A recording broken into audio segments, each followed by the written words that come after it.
What do you get when you fall in love? A girl with a pin to burst your bubble. That's what you get for all your trouble. I'll never fall in love again.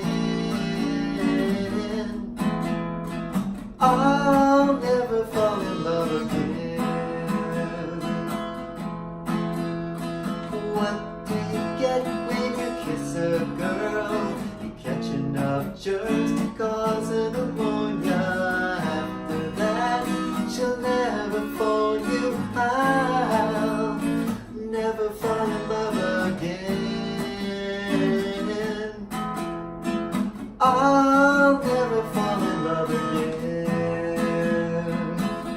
Don't tell me what it's all about, 'cause I've been there and I'm glad I'm out of those chains that bind you. That is why I'm here to remind you. What do you get when you give your heart? You get it all broken up and battered.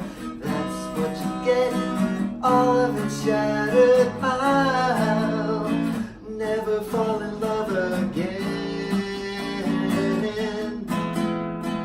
I'll never fall in love again.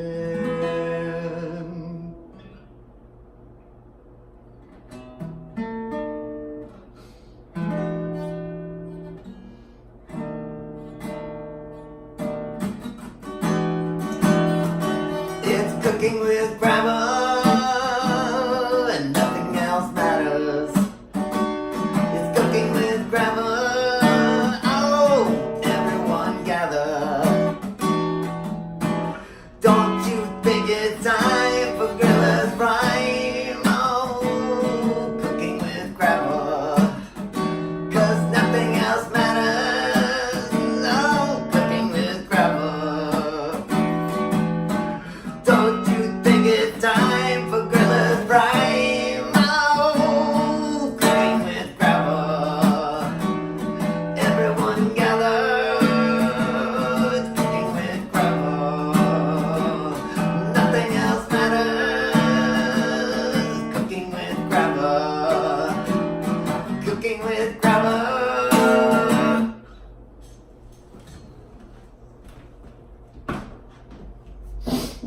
That's my new theme song, guys. You like it? Well, we made it.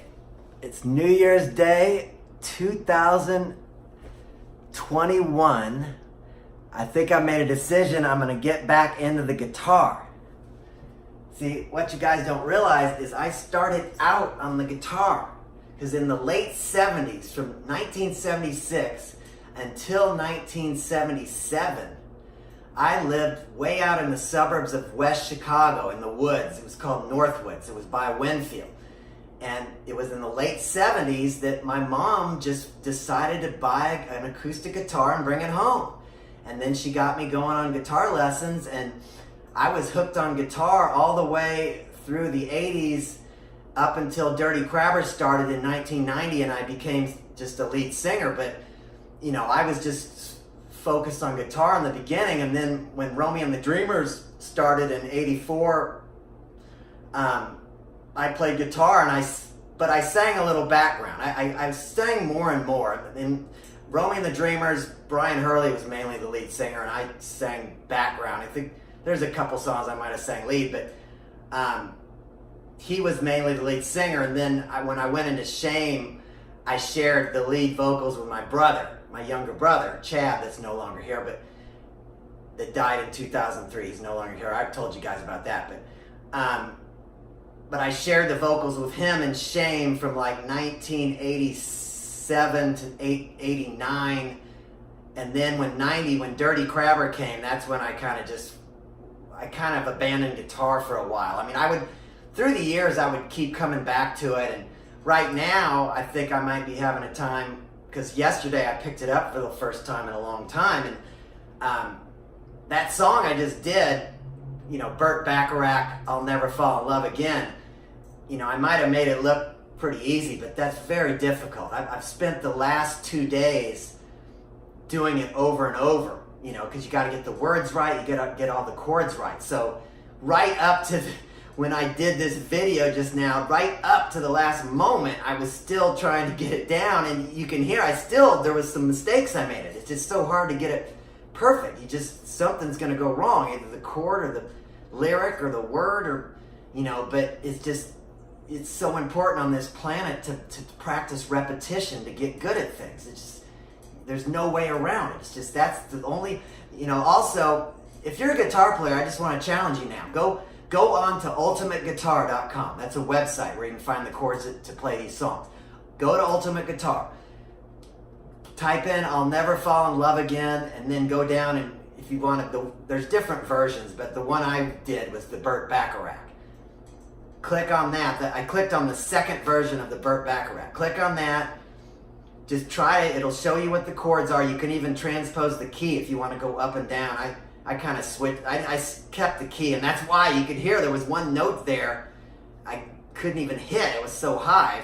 But then when I tried to lower it, I didn't like the chords they gave me, because you could transpose the key up and down to adjust for your voice. I didn't know that when I was younger. I used to listen to songs on the radio all the time and think I'll never be a singer because I can't sing that high. But you got to realize you can change the key. So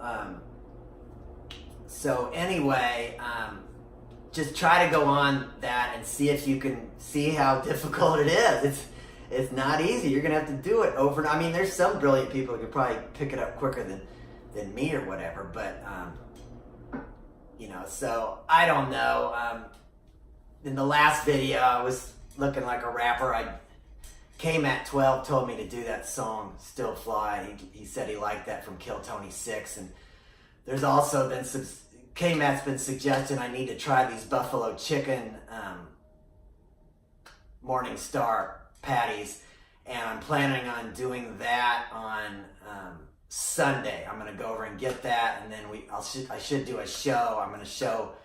He gave me some suggestions of how to cook that up, so we'll have something different. But I'm just glad.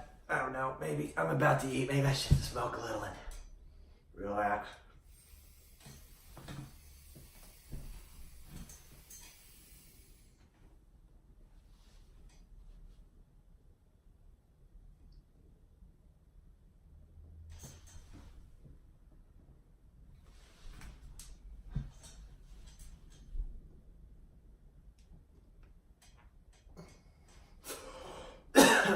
Took it easy last night, guys.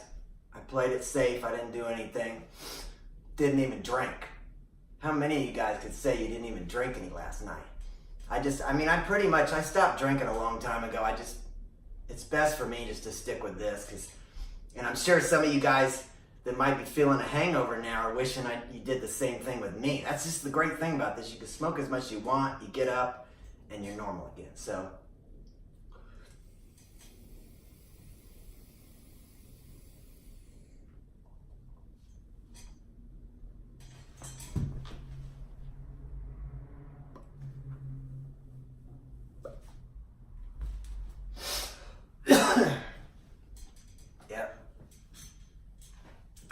I feel hopeful. I don't know what to think about this next year. Oh, this year seems like it still might be ravaged by Corona. It's going to be a while before we get through this, but I hope everyone can come together, you know. I haven't said anything politically, but this is one thing I will say, is that keep in mind, try to keep this in mind. I know it's hard, that both these parties, the Republicans and the Democrats, this whole country is founded on those two powerful parties. They don't look like they're going anywhere. It doesn't look like we're going to have any independent libertarian thing anytime soon. So keep in mind that both these parties are the ones that keep the balance of this country. So both sides have good points.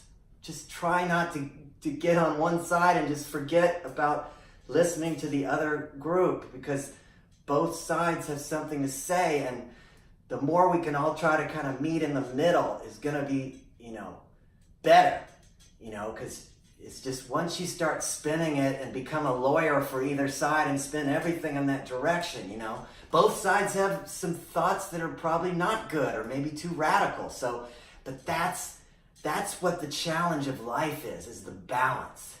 It's easy to just go on one side and just completely shut out the other viewpoints or whatever. But the challenge is to find the balance. That's what this country is the balance between those two parties. So that's you know, I don't rant on that stuff much, but just that's what I'm just hoping, because there's just been so much anger and hate this year. We got to just try to meet and try to get through this.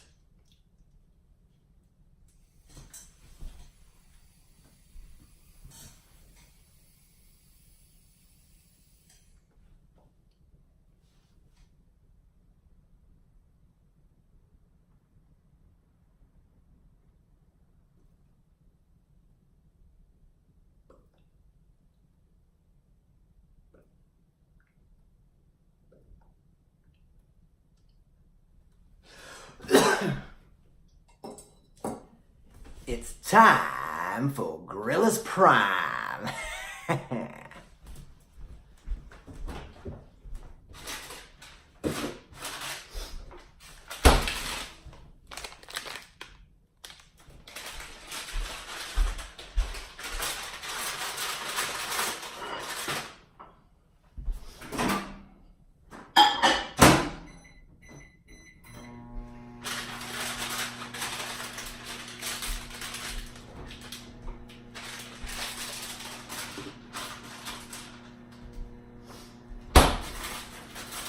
Lays, gonna be lays today, guys.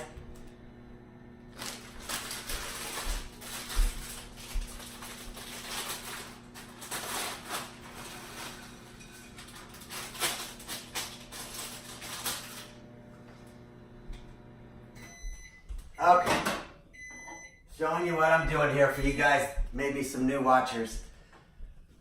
I did it 30 seconds on one side. That's the first step I do.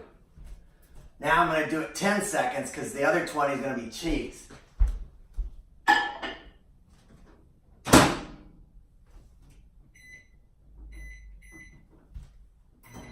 10 seconds right there.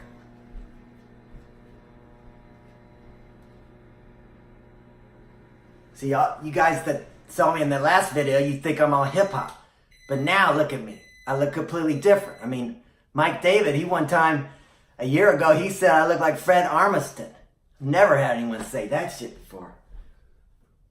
But that's what people don't realize. I'm an actor. I can do a lot of different things. When I play the Iron Patriot, I'm playing a character.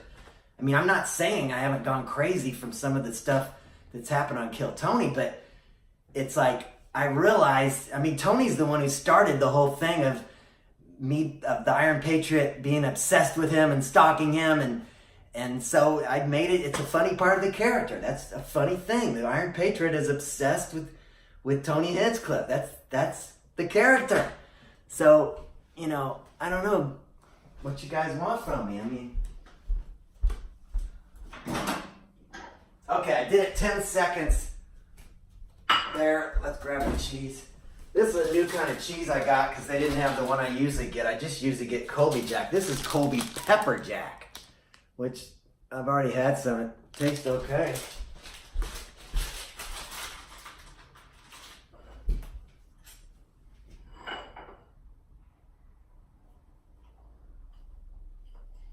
Put this in here.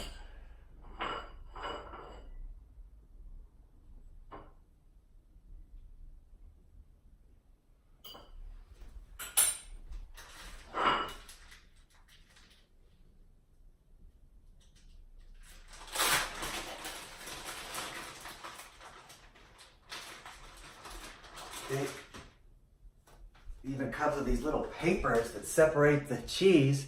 But look at that. It's pretty trippy to look at all those peppers in there.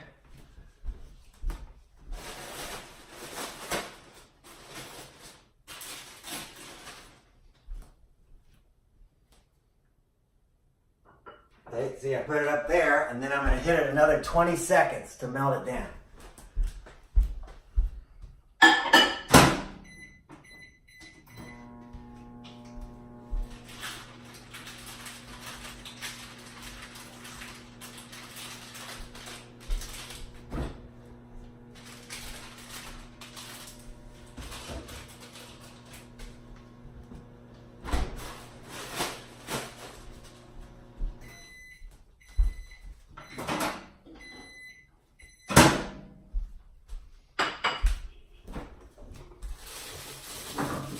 This is a new bread I bought last time too, because my normal bread was out. This is sesame seeds. I usually get another type of the country potato private selection, but this is sesame. Open sesame.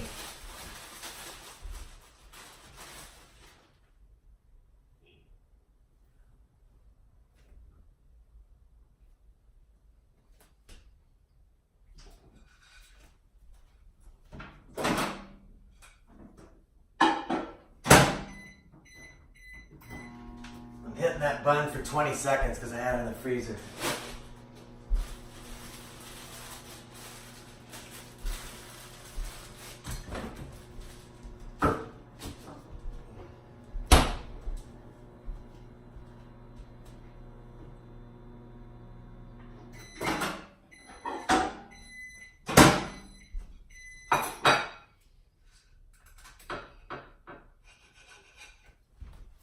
I gotta put half of the bun in here.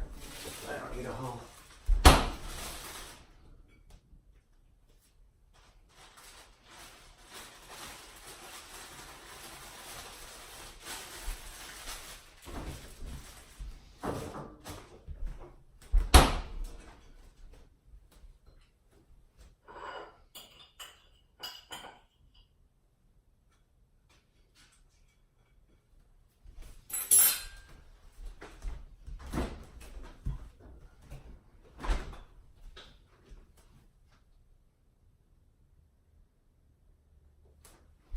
Mustard. There you go, brothers.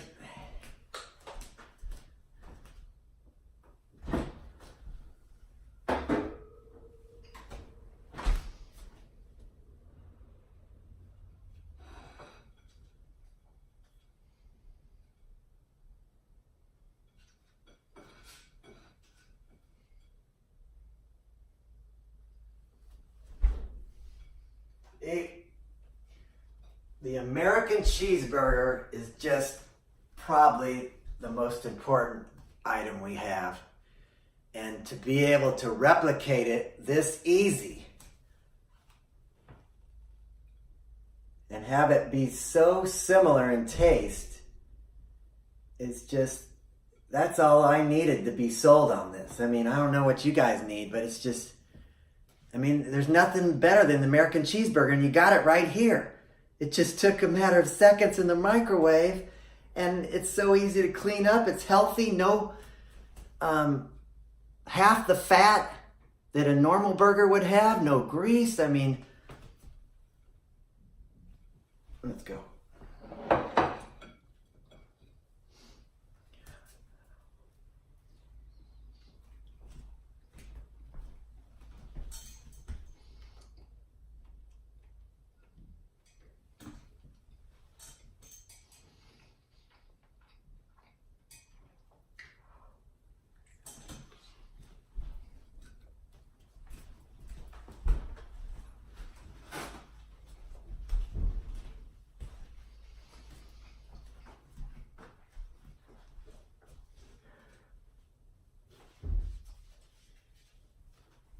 I didn't even talk about what happened in the Kill Tony world. I didn't even say anything. It appears that Jeremiah is now going to Austin there was a, and it might already change again because I haven't looked on Twitter, but there was a period a couple of weeks ago where Jeremiah was not going to Austin. He was going to I guess he didn't want to leave LA. And then a week went by, and then he changed his mind, and now he's going to Austin with Kill Tony. So I was thinking there might be some kind of interesting change or something happened, but I mean, I'll admit I was thinking there could be a possibility that I could come back, but I don't know. I guess just the relationship between me, Brian, and Tony is so just torn. They just don't want to. If we could even get to the stage where we communicate, that would be a great step. But we can't even, get to that point where we're even going to talk. So there's no way to even have a chance. But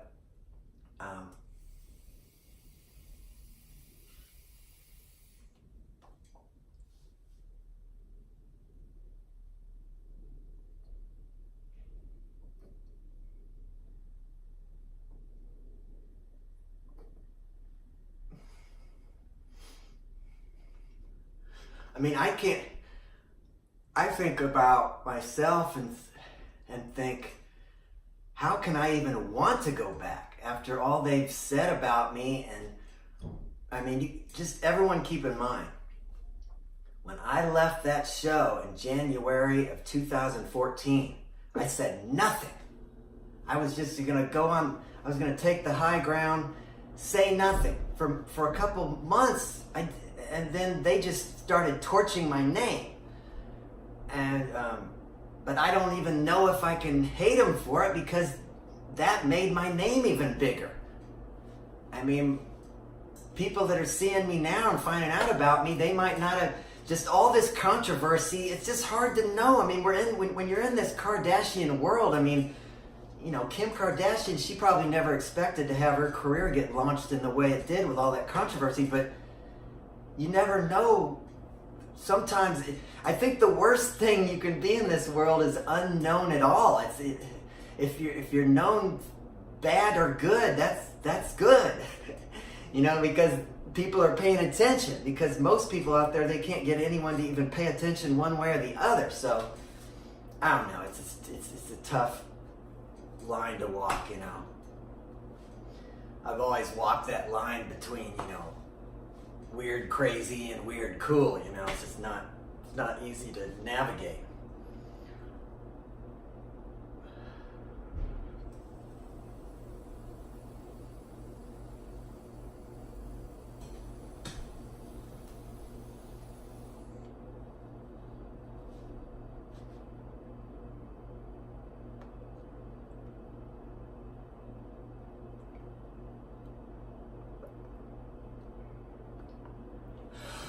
I don't know, guys, but I think, did you like the acoustic guitar at the beginning? I think that's a good direction.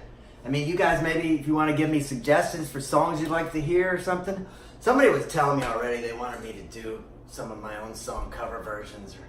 Because I got one on my YouTube channel. I did a cover version of Send Me that's from the Dirty Crabber CD.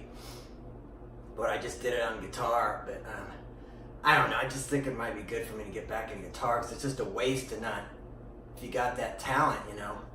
I mean, I'm not saying I'm Eddie Van Halen or anything, but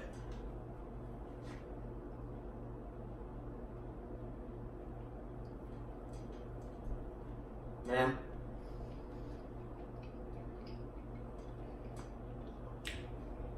I never even talked about the legend Eddie Van Halen dying. I never have said anything on my channel, but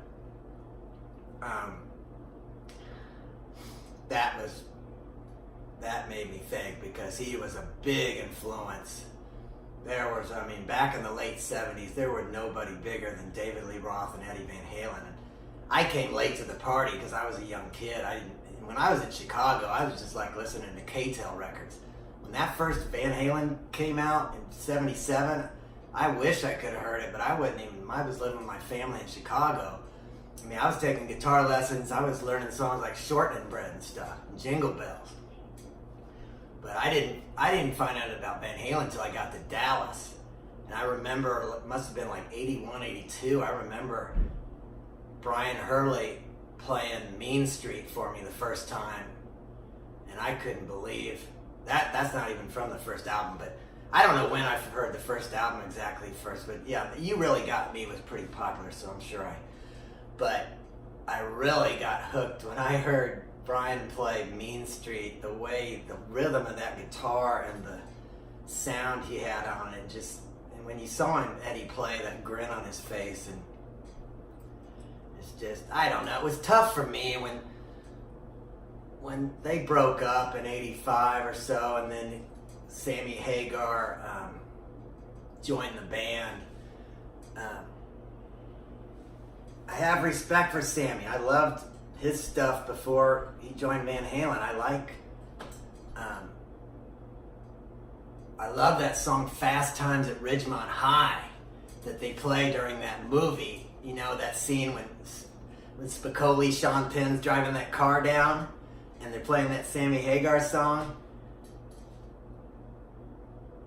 Yeah, it goes, Fast Times at Ridgemont High. And Sean Penn's driving down the street in the Trans Am or whatever, or Camaro or whatever it was, and the kid next to him is saying, "You better not wreck my brother's car," and it's Forrest Whitaker's playing the older brother, and then Sean ends up swerving off and crashing the car, and there's a hilarious scene between him and the kid, and then they end up putting it at the school with a bunch of stuff from the other opposing football team. So it made the Forrest Whitaker character think that it was the opposing team that did it. It was like a clever way they played it off. So, because that kid knew his brother was going to kill him, because his brother let him use that car, so him and the Spicoli, Sean Penn could go out and party and stuff. But I don't know. That just brought back a memory. That was a funny movie.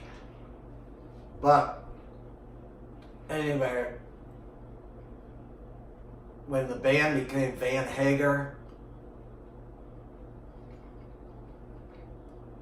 I wish they would just call it something different when that happens, because the people that really appreciate the detail of the original lineup, you can't just take out the lead singer David Lee Roth and replace it and just think. See, that's what sucks, is because a lot of the fans went on. A lot of the fans or the new fans of Van Halen after '86 or whatever, some of them didn't even know about the original creation, and then some of them didn't care because there's so much apathy. I just wish they'd change the band, just change it to some other name, because it's not Van Halen anymore. Just change it, and then they even became more popular after that. I kind of go back to Kill Tony and use the comparison. It's kind of similar in that way, that when I left Kill Tony, there was like a half the crowd that said, "How dare you? This is such an important part of the show. I can't get into Kill Tony anymore." But then the other half didn't give a shit. They were apathetic. They were like, and some of them were happy, like, "Oh, get rid of him. He sucked anyway." But a lot of those people didn't see my suit in person. When you see me in person at the Comedy Store, I look a lot bigger and taller. It's a lot more intimidating and scary and funny and everything. It's just when you see me in person, I'm huge. It's just, that's the thing about the internet. It doesn't really show size. Even this right here is much bigger when you're looking at it here in person. You could see how much bigger it is in my head, but the camera doesn't pick that up.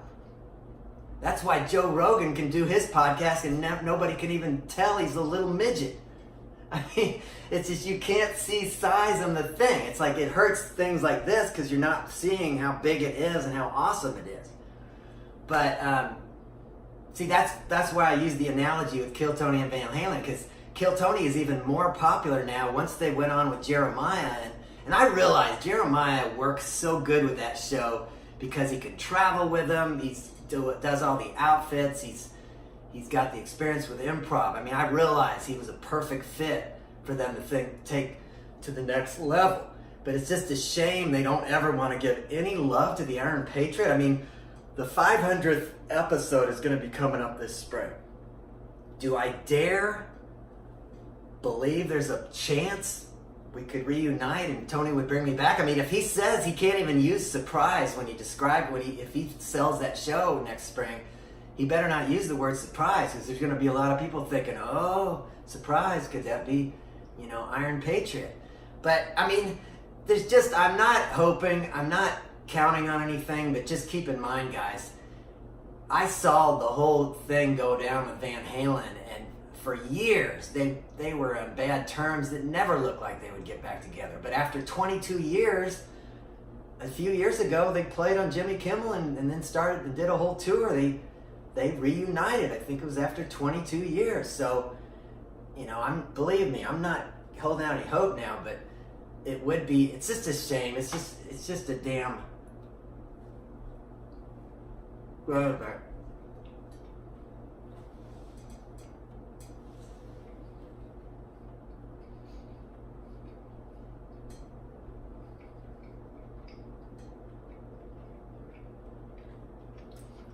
I think it's good in a way that all this happened, though, because it's good I found out how to do all this on my own, and It's a shame I didn't have a show this cool right when I left Kill Tony, because a lot of people wanted to see me doing no show, but I'm a real slow thinker about shit, you know. I just don't. I mean, I basically did, after I left Kill Tony, I was just doing screenshots from movies for months. People didn't understand it. I didn't understand it. I guess I just needed something to practice on and just get my mind out. I don't know. I was stoned. It was weird, but I mean, I learned how to do good screenshots and you know, had fun. Now, I have fun with movie trivia. I get into it. I like people guessing if they could guess the actors in the scene and stuff. So I know it's silly, but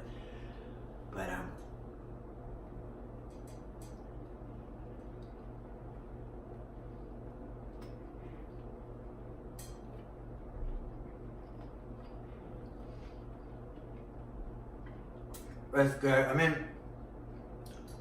when you look back on life, the chaotic moments, when you look back, they look like a well-written book. So I always realize that you just can't make a judgment for why you're here and what happened, because all you can do is move forward. And, you know,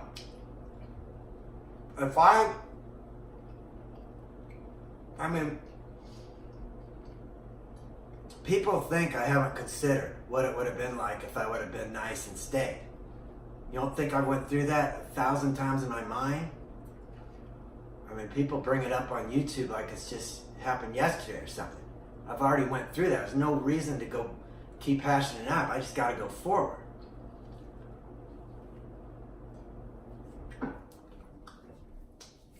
I mean, I'm telling you, it's probably a good thing, because if I would have stayed on the show from 2014 and did all those shows when they went around the world and traveled everywhere and tried to take this along, this thing I'm sure would be just disintegrated by now. I mean, it's already right here. It's falling apart. It's just so much wear and tear to wear this thing. I mean, I'm not saying it would have been fun, and I probably would have been way more famous now. But I mean, I definitely probably would have. But I don't know. It's just, it might be. I mean, I don't know if they're going to capitalize on it. It's all in their court. If they want to throw it away and waste it, but they got an incredible storyline with the Iron Patriot. Mystery, they just got all the things you want. I mean, think about it. Anybody watching now, if you found out that a week from now, Iron Patriot was coming back to kill Tony, are you telling me you would miss that broadcast? Shit. You'd be right in that chat room 30 minutes before talking with everyone else on the live feed. You'd be, holy shit. I saw another message on Twitter. Somebody tweeted me and said that everybody on Kill Tony is fine with me coming back. It's just Brian Redman. Which, that makes perfect sense, because I sent a really crazy tweet to him, and then he blocked me a couple of years ago. It was a year or two ago. I sent out a tweet saying that he learned nothing from Brody's death, that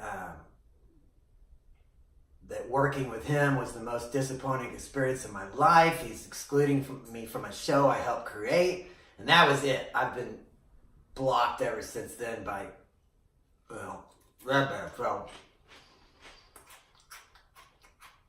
I don't know. It's just sad our relationship disintegrated like it did, because I have a lot of good stuff to say about him, and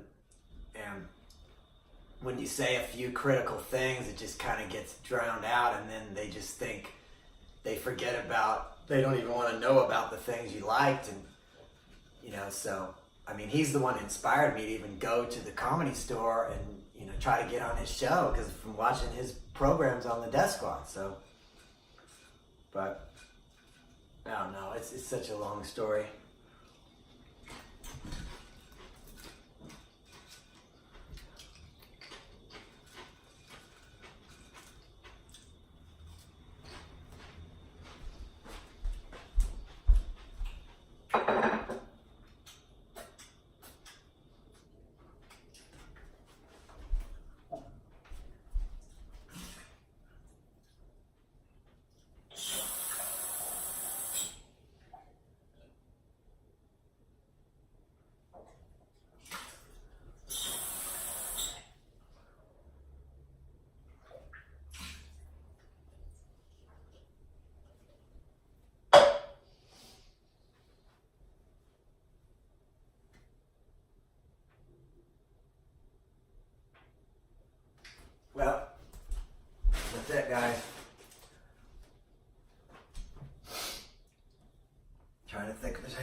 gonna say, one more look at my shoes. I showed you last time, but I'll show you one more time. They're so beautiful. Nike Air Force One, Downtown Iron Man. Oh. Okay, I'll see you guys later. Bye.